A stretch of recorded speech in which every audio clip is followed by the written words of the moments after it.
Welcome to Fulwari Education. Chapter 9 Air and Water.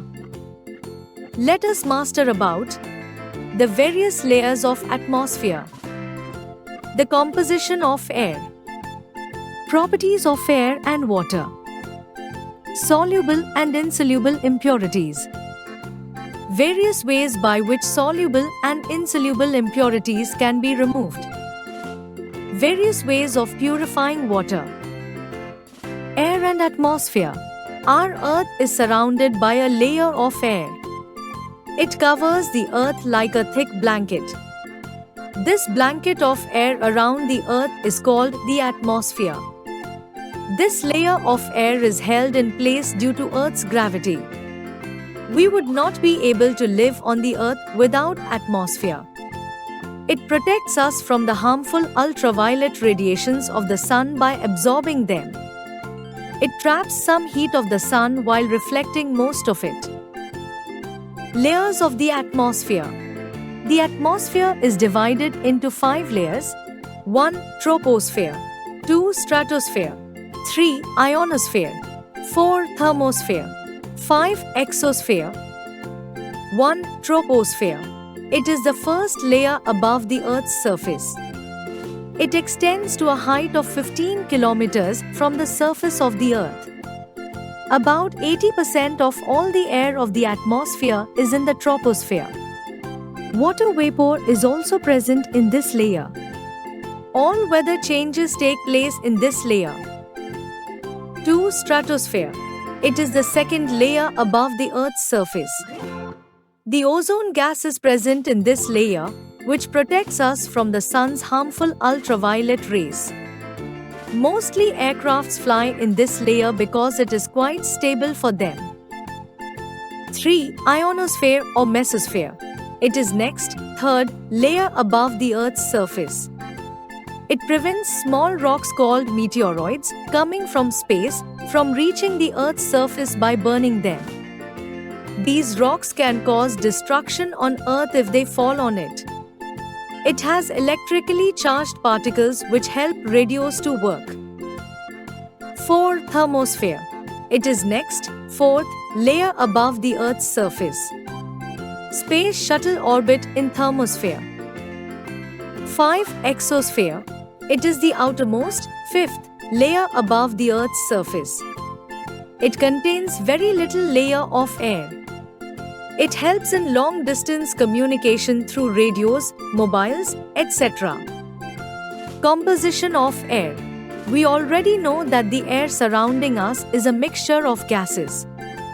It is a mixture of gases like oxygen, nitrogen, carbon dioxide, hydrogen and many other gases. 1. Oxygen. It comprises almost 21% of the Earth's atmosphere. It is the most important amongst all gases present in the air. Animals and human beings both use it for respiration. It is also necessary for burning. It is used to get energy from the absorbed food inside the body. 2. Nitrogen. It is the most abundant gas and comprises 78% of the air. It cannot be taken directly from the atmosphere and utilized by plants and animals. Plants take in nitrogen from the soil with the help of some bacteria, as they can't take in nitrogen directly. They get it from the food they eat. 3. Carbon dioxide. It comprises around 0.03% of our atmosphere. It is an important gas for plants. Green plants make their food from carbon dioxide and water in the presence of sunlight by the process of photosynthesis. Carbon dioxide is also important to maintain the Earth's temperature. 4. Other gases. Beside oxygen, nitrogen and carbon dioxide, many other gases are also present in very small quantities in the air like argon, neon, helium, etc. Argon is used to fill electric bulbs. Neon is used in glow signs. Helium is filled in gas balloons. Besides these gases, dust, smoke and water vapors are also present in the air. 5. Water vapor. Air also contains water vapors. Most of the water vapor present in the atmosphere is formed as a result of evaporation. 6. Smoke and dust particles. Smoke comes out from factories and vehicles. This smoke is mixed with air. Little particles of dust are also mixed with air. Properties of air. We already know that air cannot be seen. It is colorless, tasteless, and odorless. We can only feel its presence only when it moves. Let's discuss some more properties of air. 1. Air occupies space. This can be easily observed when we blow air in a balloon. It gets bigger. Why? This is because the air we fill starts occupying space inside the balloon and grows in size. Air takes up space in the balloon. The process of filling air into any expandable object is called inflation. It can be filled into things like mattresses and footballs. 2. Air has weight. Air is made up of matter, therefore it has weight. This can be easily seen by comparing the weights of a deflated object with an inflated object. Inflated object will always be more. This shows that air has weight. Activity 1. Take a thick long stick and tie a string at its center. Then take 2 balloons of the same size. Fill both the balloons with air so that both of them are equal in size. Tie both of them to each end of the stick. Now burst one of the balloon. The end with the inflated balloon will come down as it contains more air. This shows air has weight. 3. Air exerts pressure. We know anything that has weight exerts pressure. Air also has weight and exerts pressure. Air exerts pressure in all directions. The pressure exerted by air is necessary for many activities like taking in a liquid through a straw, filling ink in a fountain pen, filling in a syringe, etc. 4. Air is needed for burning. Air consists of oxygen which supports burning. This can be seen with the help of a simple activity. Activity 2. Take 2 candles and light them. Cover one of the candle with an empty glass. After few seconds you will see that the candle goes off. This happens because covering the candle with a tumbler cuts off the air supply. Since the other candle gets a continuous supply of air, it keeps burning. This shows that air is needed for burning. 5. Air is needed for breathing.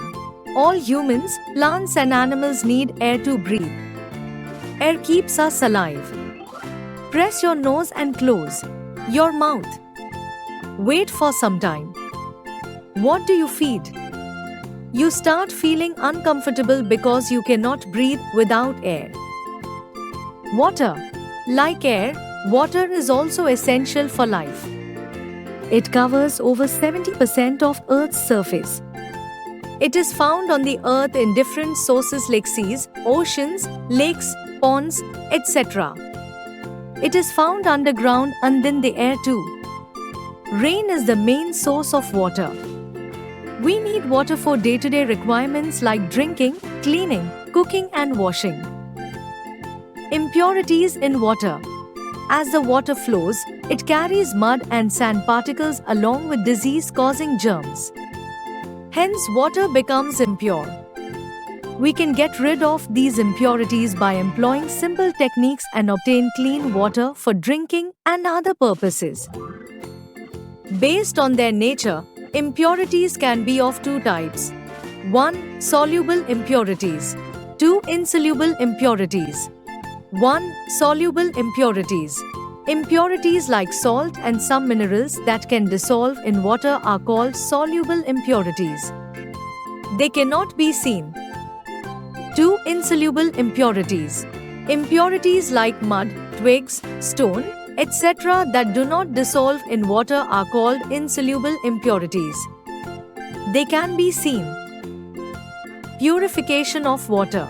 We can use different purification techniques to purify water depending on the nature of the impurities. 1. Separating soluble impurities. We should always drink clean and pure water. Soluble impurities can be removed in the following ways. 1. Evaporation. On heating, water changes into water vapor. The process that changes the water into water vapor is called evaporation. This is a very simple method of separating impurities like salt from water. 2. Distillation. Distillation is another process of water purification. It is carried out in a special apparatus consisting of a round flask, a water condenser, and a receiving flask. In distillation, contaminated water is heated until it starts boiling. This boiling water slowly changes into steam, leaving behind the impurities in the flask. The steam then passes through the condenser and gets cooled, thereby turning back into its liquid form. This clean water gets collected in the receiving flask. 2. Separating insoluble impurities. Insoluble impurities can be removed in the following ways. 1. Sedimentation. Setting down of heavy insoluble impurities present in the water is called sedimentation. In this method, let water stand for some time. Impurities that are heavier than water settle at the bottom. This method is mostly used to remove sand from water. 2. Decantation. When the insoluble impurities settle down at the bottom, the water above becomes clear. The process of pouring out the clean water into another vessel is called decantation. 3. Filtration. The method of purifying water by using a funnel and a filter paper or filter cloth is called filtration.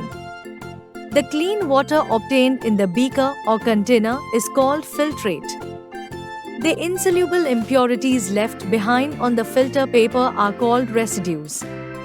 Nowadays, some households use water filters and purifiers to clean drinking water. Adding chlorine to water to purify is called chlorination. Quick recall: air around the earth is called the atmosphere. Troposphere is the first layer above the Earth's surface. The ozone gas is present in stratosphere. Ozone protects us from the sun's harmful ultraviolet rays. Ionosphere has electrical charged particles which help radios to work. Air is a mixture of oxygen, nitrogen and carbon dioxide along with dust particles and water vapors. Green plants make their food from carbon dioxide and water in the presence of sunlight by the process of photosynthesis. Most of the water vapor present in the atmosphere is formed as a result of evaporation. Air occupies space. This can be easily observed when we blow air in a balloon. All humans, plants and animals need air to breathe. Water covers over 70% of the Earth's surface. Rain is the main source of water. We use different purification techniques to purify water depending on the nature of impurities. We should always drink clean and pure water. Like, share and subscribe.